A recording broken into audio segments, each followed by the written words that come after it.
జగన్మోహన్ రెడ్డి గెలిస్తే land titling act అమల్లోకి వస్తుంది. ల్యాండ్ టైటిలింగ్ యాక్ట్ అమల్లోకి వస్తే మీ భూములు ఏవి కూడా మీ దగ్గర ఉండవు.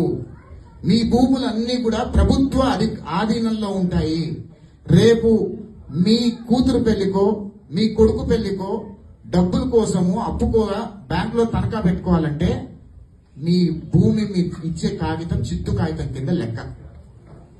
జగన్మోహన్ రెడ్డి గెలిచాడు ఆంధ్రప్రదేశ్ రాష్ట్రంలో పొరపాటున మన దరిద్రం బాలేక గెలిచాడు అంటే ఆంధ్రప్రదేశ్ రాష్ట్ర ప్రజల భూములు ఏవి కూడా వాళ్ళవి కావు. అవి జగన్మోహన్ రెడ్డి భూములు మాత్రమే. చిన్న ఎగ్జాంపుల్ ఏంటంటే ఒక రోడ్డు పక్కన ఒక 100 ఎకరాలు ఉందనుకోండి. ఆ 100 ఎకరాలు 100 కోట్ల రూపాయలు విలువ చేస్తుంది అనుకోండి. అదొక తెలుగుదేశం పార్టీ కార్యకర్తదో లేదా న్యూట్రల్ కార్యకర్తదో అయి ఉందనుకోండి. నేను ఒక వైసీపీ వాడిని అయి ఉండుంటే డిఆర్ఓ దగ్గరికి వెళ్లి ఈ 100 ఎకరాలు నాది అని నేను చెప్పాను అనుకోండి. ఆ డిఆర్ఓ వచ్చి మిమ్మల్ని ఇది మీదని ప్రూవ్ చేసుకోండి అంటాడు. మీకు 100 సంవత్సరాల నుంచి వచ్చింది అనుకోండి, మీ తాత ముత్తాతల దగ్గర నుంచి వచ్చింది అనుకోండి ఆ భూమి మీదని మీరు ఎట్లా ప్రూవ్ చేసుకుంటారు? లింక్ డాక్యుమెంట్స్ ఉండాలి, చాలా తతంగాలు ఉంటాయి దానికి.